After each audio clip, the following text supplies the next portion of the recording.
Good evening, and welcome to this week's edition of The Message. I'm your host, Donatus King, and we'll spend this next hour with one purpose in mind, and that one purpose is delivering the message that God is Almighty. Everything that ever was, is now, or ever will be was made by God. Everything that ever happened, is happening right now, or ever will happen, was made to happen by God. God has a master plan for all time and all creation. God is Almighty. The message is brought to you by, is produced by the Society of Knowledge Incorporated. The Society is an interdenominational religious spiritual organization. Our members come from various different religious and spiritual backgrounds. We have various different religious and spiritual beliefs. Although we come from different backgrounds and have different beliefs, there's one belief that we share. There's one piece of knowledge that we hold in common, and that's the knowledge that there is a being. By no matter what name we may have been taught to call that being, by no matter what name we may have come to know that being, whether that name be God, Allah, Yahweh, Jesus, Jehovah, Allah, nature, by no matter what name, we know that there is a being that possesses not some of the power, not most of the power, but all of the power. We know that there is indeed an almighty being. That's the reason we do this show, and the only reason we do this show, to deliver the message that that being that personally I call God, that being is indeed almighty. Today is January the 31st, and you see on the screen watching Facebook, it says the 24th. That's wrong. Today is indeed January the 31st, the last show of the month. This month is over. After the day, this month is over. It's gone by so fast.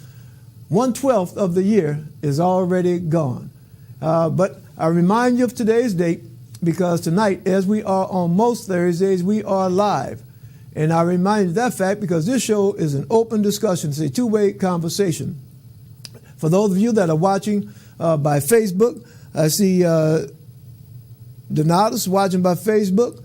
I thought I saw Sister Tracy watching by Facebook.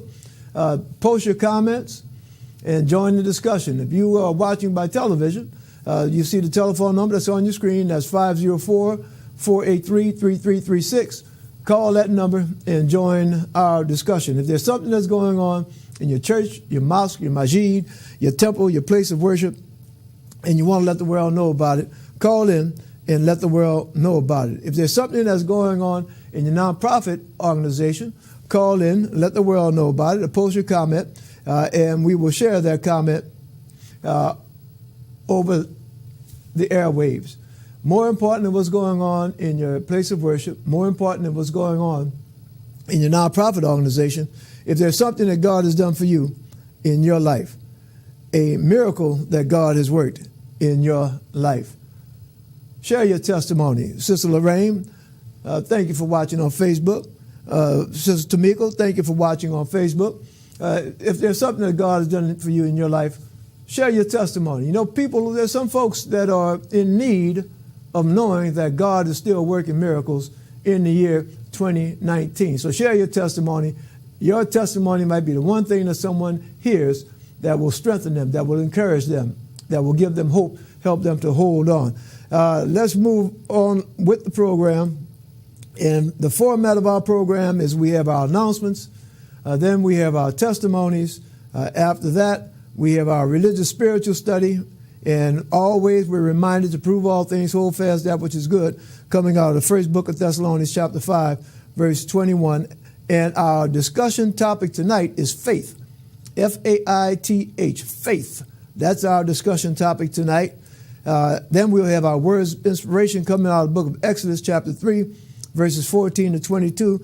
And if we get that far, we'll go in chapter 4, verses 1 through 9. Announcements, that's our main website that you see on the program there on the screen. And that is www.godisalmighty.org. I invite you to use that website, lock that website into your web browser, and 24 hours a day, 7 days a week, you can visit that website and you can see previously recorded episodes of The Message. And on Thursdays, on most Thursdays, you can visit that website and watch The Message live. And there are links on that website to all of our social media platforms. We have a blog. We have Facebook, Twitter, Instagram, YouTube. Check it out. Check out that website. Rock of Ages Ministries International, that's Apostle Ronnie Bailey. That's their main website, www.ronniebailey.com. I invite you to lock that website into your browser. Pastor Bailey is doing some great work, not only in his home base, which is the Lafayette area, but also here in the greater New Orleans area. So Ronnie Bailey, check them out. That's Rock of Ages Ministries International. And they're always doing a lot of good things. You visit that website and you'll see many, many, many interesting and informative and inspiring videos. That's www.ronniebailey.com. New Orleans Peacekeepers, 504-500-1706. If you know someone that's having a dispute in the neighborhood, here in the New Orleans neighborhood, call the Peacekeepers. They'll come out and help mediate. They'll help mediate a resolution so that we don't have to resort to violence. We can talk it out. Cleaning concierge, we need you. Do you have a great personality, love working with others, looking for part of full-time work? If so, Cleaning Concierge, Inc. is looking to hire individuals for the following positions: commercial cleaning and building maintenance support. It's said they have steady work and great pay, steady work. So if you're looking for a job, give them a call. And that number is in the New Orleans area is 504-833-5200. For details, you can visit their website, and that's www.deltapersonnel.com. And we publicize job openings, and we do that for a reason. You heard me earlier say, invite you to share your testimonies about how God worked a miracle in your life. Well, you know, sometimes some of us have the impression that God works miracles and only through fantastic things, you know, like a bolt of lightning, a clap of thunder, you know, something like that. But God is working miracles every day, those overlooked miracles, I call them. You know, those miracles that sometimes things happen to us, just like this show tonight. Someone might be flipping through the channels. Someone that's been unemployed for quite a while. Someone that might have some difficulty paying their rent, paying their doctor bills, having financial problems, and just flipping through the channels. And for some reason, God happened to have them flip through the channels, flip through this channel, right at that moment when I was making an announcement about job opportunities. So them seeing that, if they call that number and get a job, that's a miracle. See, all of the things they could have been doing tonight, they could have been watching some other channel, could have been talking on the telephone, could have been doing anything, but God just happened to have them flip through the channels and just happened to flip to this channel as that announcement was being made. So what we're doing on this show, that could impact somebody's life. So if you have some testimony, okay, if you know about other job openings, let me know so we can put it on the screen, so we can share that and maybe, just maybe, be a miracle in somebody else's life. All right, let's move on. We have a full show tonight. Evangelism Training Conference 2019. Evangelism Training Conference 2019. This coming Saturday, February 2nd, 2019, from 7:30 a.m. to 12:15 p.m., and that's going to be at the St. Thomas Missionary Baptist Church in the city of New Orleans. That's 2926 Jackson Avenue. Brother Anthony, thank you for joining us on Facebook. And if you're interested in that evangelism training conference, you can register at evangelism1stctm@gmail.com, or you can call 504-931-4473. Now, I happen to have a copy of a flyer about the evangelism conference, and there are different topics, different presenters, and just a little bit about that. A few of the topics. Evangelism from a pastor's perspective. Okay, that's one of the topics. And the presenter is going to be Pastor Fred Luter Jr. And you know Pastor Luter from over at Franklin Avenue Baptist Church. They're doing some wonderful things here in the city. They have a tremendous congregation, and Pastor Luter is going to be speaking on evangelism from a pastor's perspective. We have Pastor Raymond Bailey. He's going to be talking about the profile of the enemy, the plot and tactics. We'll have evangelist Wayne Johnson speaking about simple strategies for effective witnessing. Also speaking about how to set up an effective evangelism and outreach ministries. There are a slew, a slew. You see this? Man, it has to be almost 20 different topics that they're going to be covering at the conference. And again, that's Saturday from February 2nd from 7:30 a.m. to 12:15 p.m. Give them a call, and if you didn't get that phone number, you can always give me a call, and I'll give you further information about the event. All right, that's this coming Saturday, February the 2nd, Evangelism Training Conference, 7:30 a.m., 12:15 p.m., St. Thomas Missionary Baptist Church, 2926 Jackson Avenue. Brother Smith, thank you for joining us on Facebook. All right, in the New Orleans area, call 311 from 8:30 a.m. to 4:30 p.m. for free smoke detectors.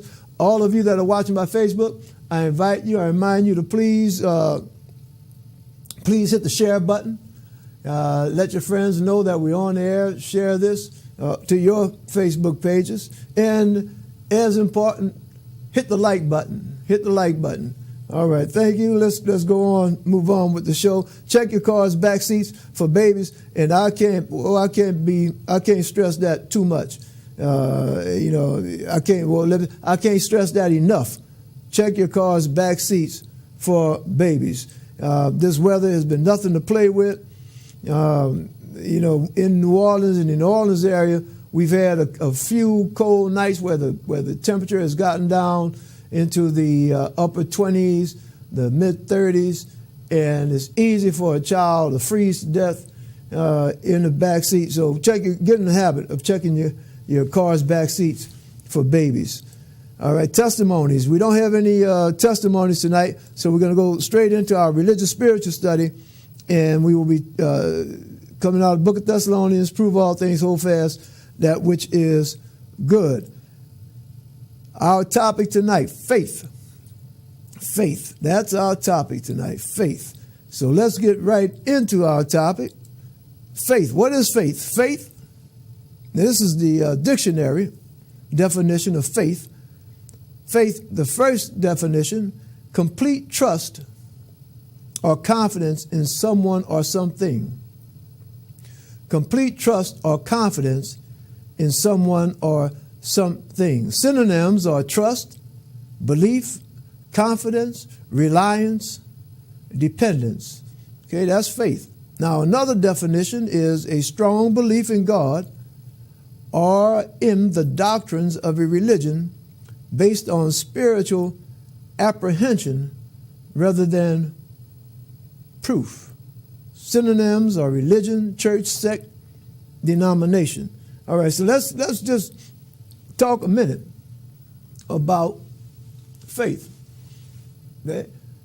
And let's start out with the secular definition, okay, the non-religious definition. Okay? And that definition is complete trust or confidence in someone or something. Okay? So let's just have a couple examples. All right? So we go to the bank. I said just trust in someone. Okay, we go to the bank. We give the teller our cash, and we have a certain amount of trust in the teller that the teller is going to put that cash in our account. Now, I say a certain amount of trust because usually the teller will give us a deposit slip showing where it's been deposited into our account. But there are all different kinds of tricks that can be played. See, that teller could have fake deposit slips, can have all kinds of fake stuff where the money isn't really deposited in our account. Look, a better example. A better example. You go to a restaurant, okay? Now, this is something that a whole lot of us, can identify with. You go to a restaurant, the waiter brings you your bill. You take your credit card, you give it to the waiter, and the waiter leaves. Now, eventually, the waiter comes back, gives you your bill, your receipt, and gives you your credit card. But see, there's a certain amount of trust that you had in that waiter when you gave that waiter your credit card.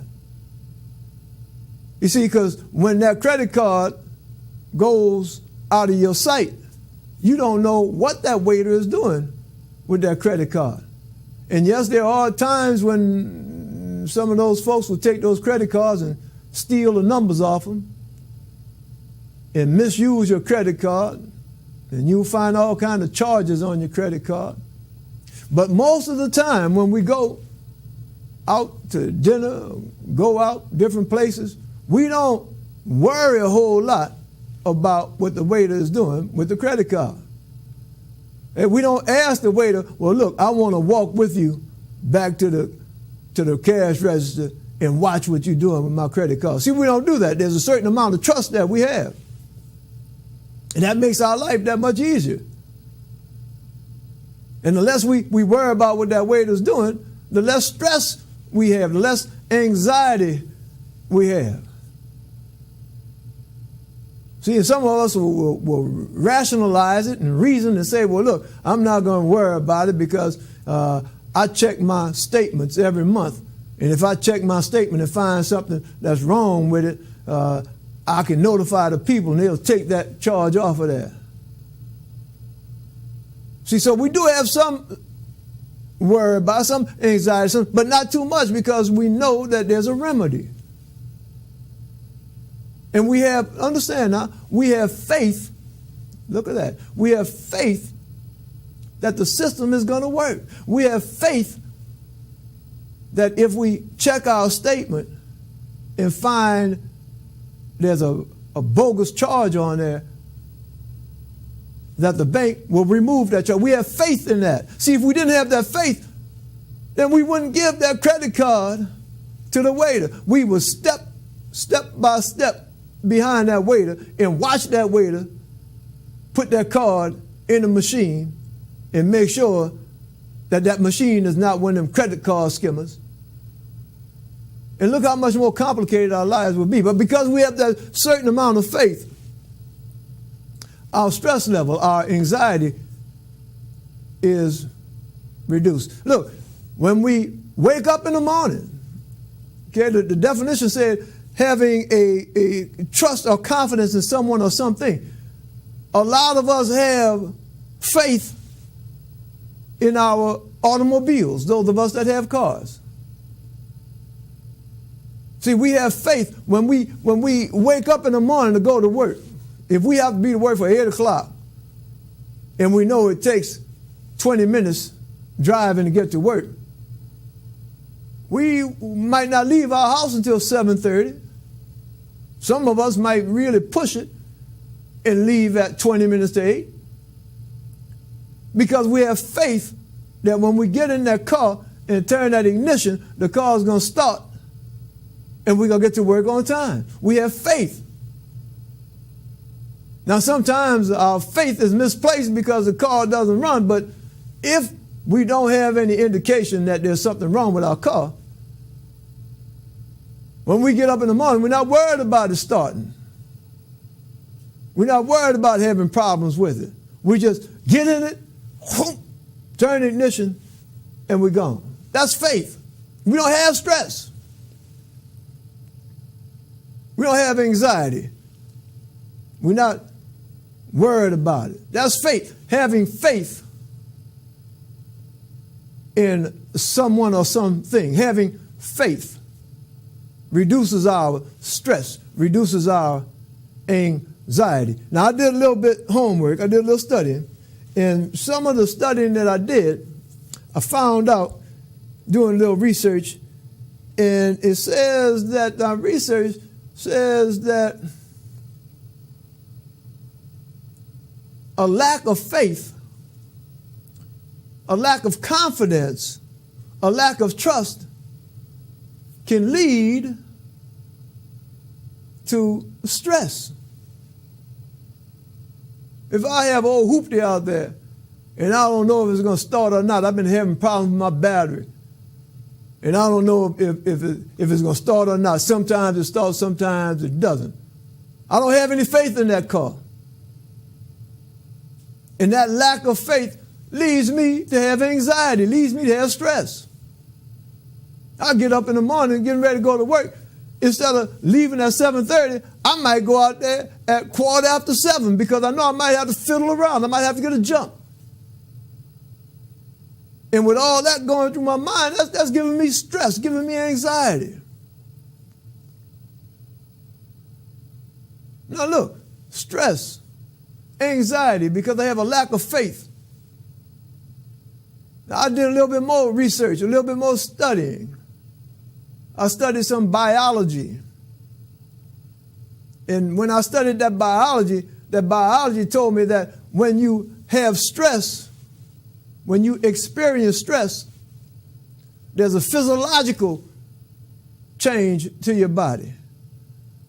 There's something that biologically actually happens to your body. Your body secretes different hormones. And those different hormones causes changes in your body, causes changes in your heart rate. So look at that. A lack of faith can lead to anxiety and stress, which can lead to an increased heart rate, which could lead to increased blood pressure, which in turn, when you start dealing with high blood pressure, now we're talking about strokes and heart attacks coming from a lack of faith. Okay? A lack of faith. So now that's what we've been talking about, having faith in something or someone. Now the second definition that we read, and that second definition was faith being a strong belief in God or in the doctrines of a religion based on spiritual apprehension rather than proof. Spiritual apprehension rather than proof. So we believe in something based on spiritual understanding, apprehension. How do you apprehend something? How do you understand that? Spiritual, not because of something I read or something somebody told me, but spiritually. All right? A belief. A belief. And then one of those definitions was doctrines of religion. So what faith are you? Are you of the Catholic faith, the Baptist faith, the Protestant faith, the Islamic faith, the Jewish faith? What faith? What doctrines? Understand that. What doctrines do you believe? What doctrines do you have faith in? What doctrines do you have confidence in? Faith. All right. In a religious context. Now this is where things get really interesting. See, because a minute ago I was talking about faith in the secular, the non-religious context. And I was talking about faith and the lack thereof leading to actual physical conditions. High blood pressure, strokes, heart attacks. But now when we start talking about religion, that goes, understand, religion goes beyond this physical body. See, there are many religions that teach that there is an existence that goes beyond mortality. That after this body is laid to rest, you have an existence. And in that existence, after the death of this body, in that existence, you can be, wait a minute, you can be punished and tortured in that existence that's after this body. Now see, that's a whole different deal, though. So, look here. You could have stress and anxiety depending upon your faith when it comes down to religion. Because if your religion is Islam, if your religion is Judaism, then your religion, your faith, your religious faith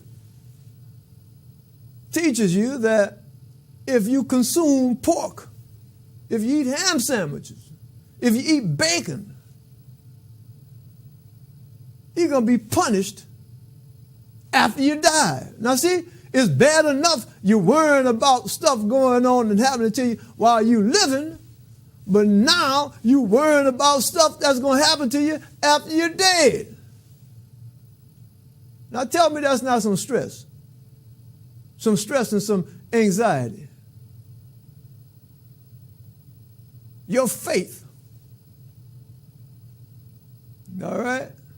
Now, because the hour is getting late, I'm going to have to move things along a little bit. You're going to have to start running a little bit. And that's just a little bit food for thought. Y'all could just think about that, your religion and what your religion teaches and what faith you believe. Now, we talked about this, the effects of a lack of faith. Stress, anxiety, depression, high blood pressure, strokes, heart attacks. Now, this is the thing right here. Metaphysics. Metaphysics.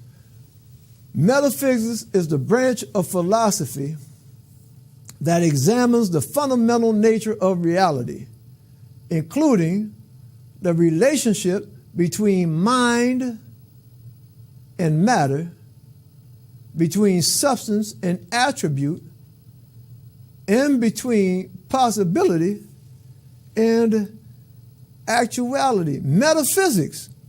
Hold on. Metaphysics. Metaphysics. You know, there used to be I think it still is, this organization. It actually is a religion. I don't know if they call it that, but the Institute of Divine Metaphysical Research. There used to be one here in New Orleans, down in the Ninth Ward on Claiborne. Is no longer there. I don't know if they're still active in the New Orleans area. But metaphysics, and just read that again, the branch of philosophy that examines the fundamental nature of reality, examines the fundamental nature of reality, what's real, including the relationship between mind and matter, between substance and attribute, between possibility and actuality. Now, wait a minute, what kind of relationship you talking about between mind and matter? See, matter, I know what matter is, matter. Matter is stuff you can, like this ink pen. This ink pen is made of matter, all right? Matter, solid. I can feel this. Matter, this body here, matter, all right? So now, wait a minute, what's this mind deal? the relationship between mind and matter. See, now wait. Your brain is not your mind. See, sometimes we might get that a little bit confused, thinking that that thing that sits up, that organ that sits inside your skull, that thing, you see pictures of it. There, that thing sitting up in there, that's your brain. And your brain is made of matter. It's made of cells. See, but there's something different, and it's called your mind. And your mind goes beyond that matter. And see, I'm talking science right now. I'm talking science and biology. So metaphysics, the relationship between the solid stuff, this matter, these molecules and atoms, and this other thing that's called the mind. Okay? And that's science. Okay? That's science. That's physics. That's science. Nowadays, they got, if we use some terminology, some religious terminology, we have what? The carnal man, this matter. Then what else we have? We have the spiritual man. Wait a minute, that kind of sounds like that mind a little bit. Spiritual man is not matter, but it's some kind of connection between the two of them. Okay? And metaphysics deals with that relationship between that which what? Which is unseen, and that which is what? Is seen. The mind and matter, substance and attribute. And look at this last say, possibility and actual. Wait a minute. Possibility and actuality. The relationship between possibility and actuality. What's the relationship between, if you can conceive it, you can what? Achieve it. Possibility and actuality. If you what? If you have faith that something can be accomplished, you can accomplish it. Faith. Coming back to faith. Now, see, I talk about metaphysics, and I'm going to move on because we're going to get into our words of inspiration. But I talk about metaphysics in the context, in the framework of faith, because that's not anything new. You see, a little bit more than 2,000 years ago, if you believe the Bible, if you believe it. I ain't telling you got to believe it. I'm not telling you that the Bible is true or false. All I'm saying is, if you believe the Bible, then there was an entity, and I use that word entity. I'm not going to say a man. Some folks say he was a man. Some say he was a man God. Some folks say he was God incarnate. There was an entity that was walking on this earth a little bit more than 2,000 years ago that was talking about metaphysics. Yeah, he was talking about metaphysics. He was saying if you could believe it, he didn't even say believe, if you can conceive it, you can achieve it. This man, over 2,000 years ago, he was teaching metaphysics. That's what he was teaching. He didn't call it metaphysics, but that's what he was teaching. Let's look and read and see what he was saying. Okay? Look at that. In Matthew chapter 17, verses 18 through 20. This is nothing but pure metaphysics. And Jesus rebuked the devil, and he departed out of him, and the child was cured from that very hour. Now see that? That was Jesus. he wasn't only teaching metaphysics, but he was practicing metaphysics. He said, look, this child, if you believe the Bible, if you believe it, I ain't saying that you got to believe it, but if you believe it, it's saying that there was a devil in this child. And Jesus rebuked it. He didn't give the child any medicine, didn't perform surgery. He rebuked it. He used metaphysics. He produced a physical result just by rebuking it. If you believe the Bible, if you believe the Bible, you believe in metaphysics. Read a little bit more, because it doesn't end right there. Let's read some more. What does it say? It says, then came the disciples to Jesus apart. Brother Dennis, Brother Ryan, thank you for looking. And Jesus, then came the disciples to Jesus apart and said, why could not we cast him out? And Jesus said unto them, because of your unbelief.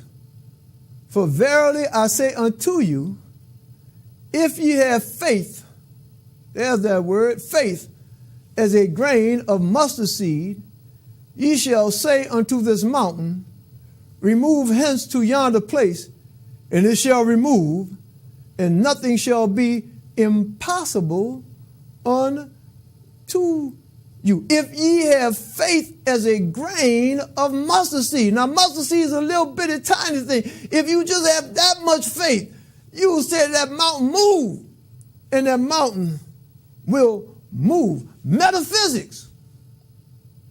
Just straight up metaphysics.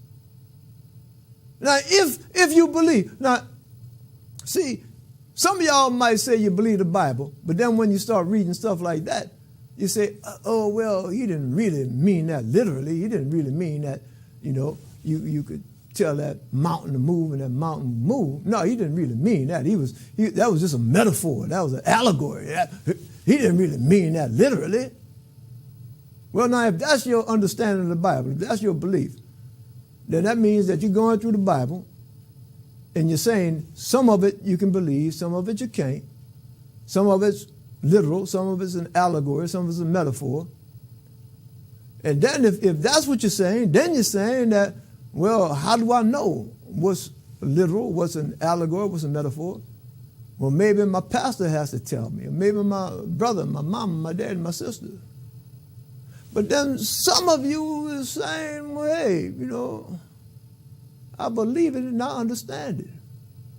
I understand not only metaphysics, but I understand physics. I understand who I am and what I am. I understand what I'm capable of. I understand the carnal and the spiritual. I understand when you talking about matter and forces and how your body can produce certain forces that have a physical impact on other objects, that there are certain waves that are emanating from this body and is capable of exercising and training my body to control those waves, to effect an impact on other objects.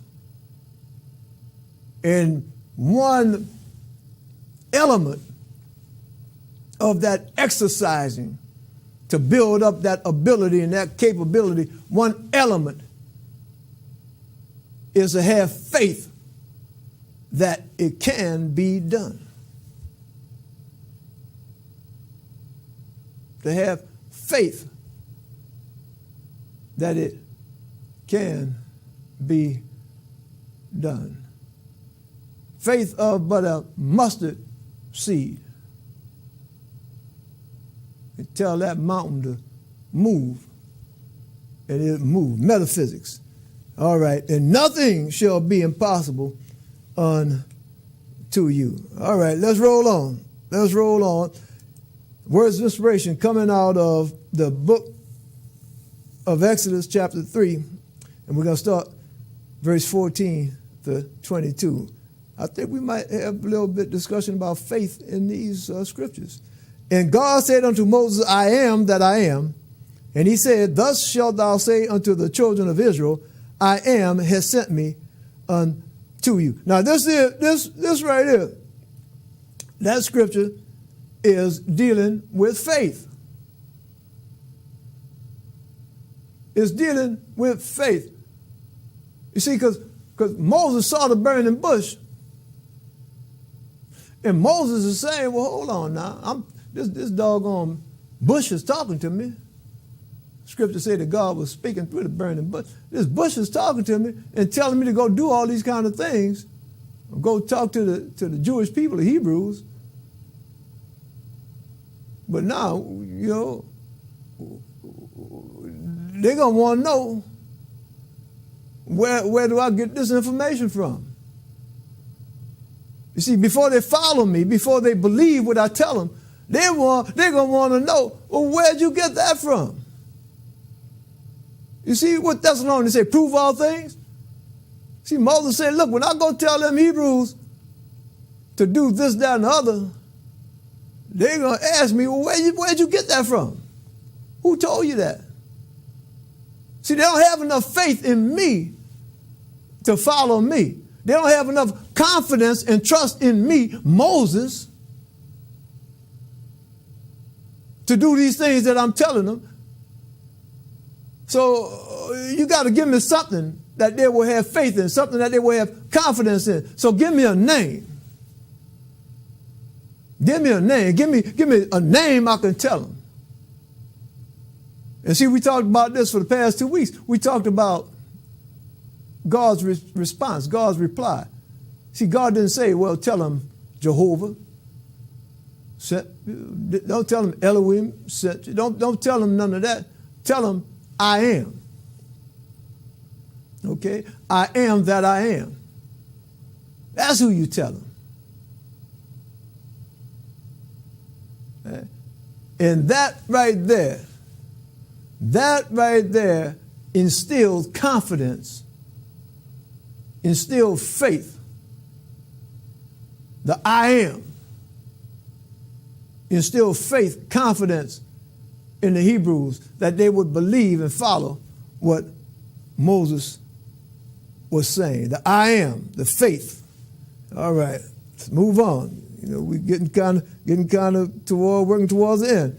And God said moreover unto Moses, thou shalt say unto the children of Israel, the Lord God of your fathers, the God of Abraham, the God of Isaac, and the God of Jacob has sent me unto you. This is my name forever, and this is my memorial unto all generations. This is my name forever, not just for today, but forever. And this is my memorial unto all generations. Sometimes we get into discussions about, well, what's the real name of God? Okay? Is it Jesus? Is it Jehovah? Is it Yahweh? Is it Allah? Is it Elohim? Is it El Shaddai? What's the real name of God? Well, if you, depending upon a book to tell you the name of God, whether that book, whatever that book is, if you depend upon a book to tell you the name of God, well, if you depend upon the Jewish Bible, which includes the book of Exodus, if you depend upon the Christian Bible, which includes the book of Exodus, if you depend upon either one of those to tell you the name of God, well, it says it right there. It says, who should I say? I am that I am. Okay? If that's important to you, if the name of God is important to you, if the label is important to you, and you're a Christian or you're a Jew, the Bible says, that's my name forever and ever. That's my name. You don't go around changing my name. That's my name. Okay? But now look, and this is something I just want to try to stress this a little bit. You see, God let Moses know that when you go tell these folks, I am sent you. I am that I am. When you go tell them that, some of them going to scratch their head and they're going to say, well, you know, I haven't heard that name before. I am that I am. What is that? What's that, an Egyptian kind of name or a Canaanite kind of name? Or what kind of name is that? I am that I am. I've never heard of that name before. So God expounded on it. See, God broke it down a little bit for Moses. See, God said, look, after you tell them, I am that I am, after you tell them my name, which is going to be forever, after you tell them that, then you give them a little bit about my pedigree. Okay? You give them a little bit about my background. You see? Because some of them might not have enough faith in just knowing my name. So after you tell them my name, after you tell them my name, which will be forever, then you let them know that I am the God of your fathers. You see, after you tell them that, you say, I'm the God of their fathers. You see, your father who? Abraham. See, because them Jews, them Hebrews, they know about Abraham. You let them know that I am that I am. I'm the one that Abraham made the covenant with. I'm the one that brought Abraham across. I'm the one that brought Abraham and Sarah into Egypt and back out of Egypt. I'm the one that made Abraham prosper. I am that I am. Oh yeah, that's me. I am that I am. I am the God of Isaac. Now some of y'all don't remember about Isaac. What happened with Isaac? Come on, wake up. What a miracle that happened to Isaac. Abraham's getting ready to chop his neck. Right? You remember that? And what God did? God put what? A ram in the bush. Saved his life. Oh, Isaac. I am the God of your father, Isaac. Come on. They're going to question you about who I am? Let them know I'm the God of Abraham, the God of Isaac, the God of Jacob.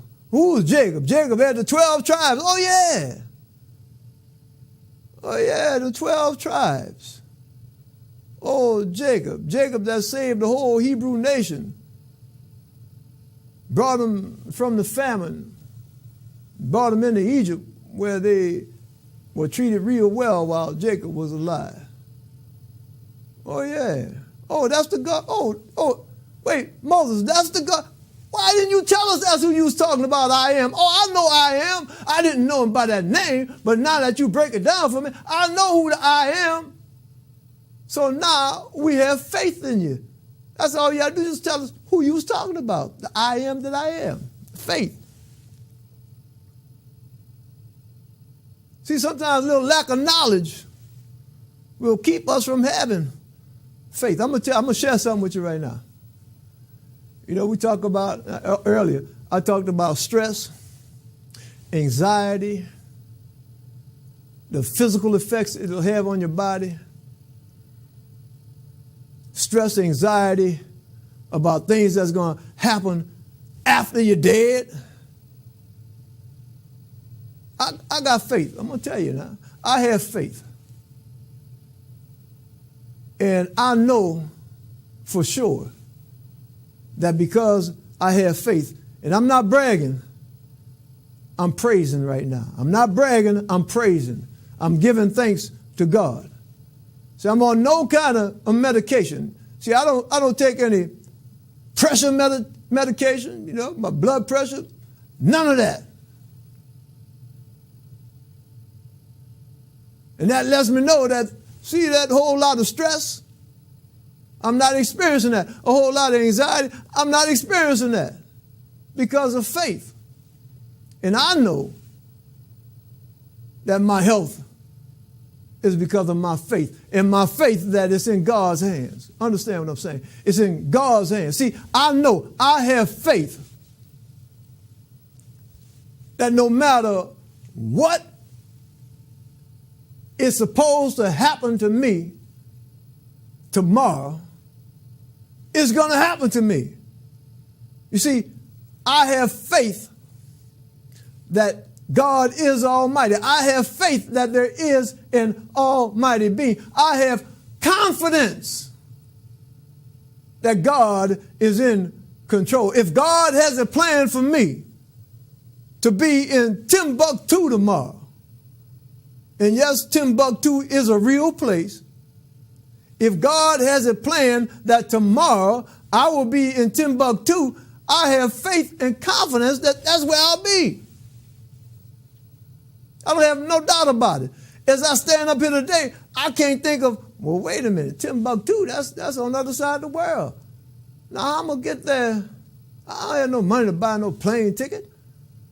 And if I did buy a plane ticket, I'm going to get halfway around the world by tomorrow. See, but I got faith. If that's God's will, that I'll be in Timbuktu tomorrow, I'll be there. I have faith. If it's God's will that I will pay my bills next month, they will be paid. I don't care what happens. I don't care if I don't have another client give me a penny.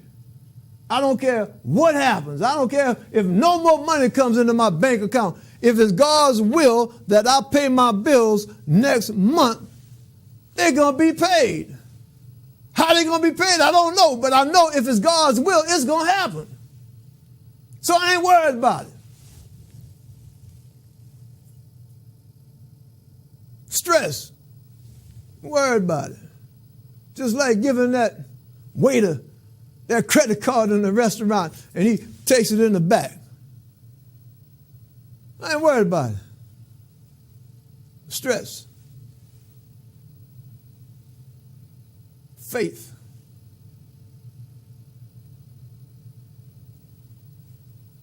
We learned about those Hebrews. And just get the big picture right now. Okay, the big picture. The big picture. The Hebrews have been living in Egypt. And they've been there so long that the Egyptians have now turned on them. When the Hebrews first went to Egypt, they were living good. They were living large. Wait a minute, what's that record say nowadays? They were living their best life. But then after years and years and years, the Egyptians turned on them, made life harder, enslaved them, killed all their male babies. Egyptians had their feet on the Hebrews' necks. So for someone, anyone, to come along and tell these Hebrews that had been living in those bad conditions for so long, for anyone to come along and tell the Hebrew people that I'm going to lead you out of this bondage, them Hebrew people, before they would follow that person, the Hebrew people would have to have faith. They would have to have confidence. We're going to leave it there. We're going to pick back up next week. And I'm writing this down so I don't forget. Okay, so we end at verse 15. We're going to pick it back up there next week. And this is a good place for us to leave off because we've seen how important it is, that thing about faith. And understand something. You know, a few minutes ago I was talking about the faith that I have, and I was praising God for that faith because I know it's because of that faith that I have the health that I have. But let me share something with you. I'm praising God. Understand what I'm saying? I'm praising God. I'm thanking God Almighty for that faith. You see, me knowing that God is Almighty, that knowledge is not something that I have because of my own self. That knowledge is because it's a gift of the Almighty. You see, some folks that don't have that faith. And they don't have it not because they're ignorant, not because they're bad, not because of anything wrong that they've done. They don't have it because it wasn't God's will. Understand what I'm saying? It wasn't God's will. And I thank God it was God's will, that it is God's will, that I have that faith in the Almighty, knowing that God is indeed in control. And as I close up, I leave as I started, delivering that message that God is Almighty. And when I say Almighty, that means that God can work miracles in your life, can open doors that you can't even see. If you're sitting there in pain right now, right like that, God can remove that pain. Yes, God can make a way. My prayer in this upcoming week, no matter whatever God has in store, that God blesses you and yours with peace.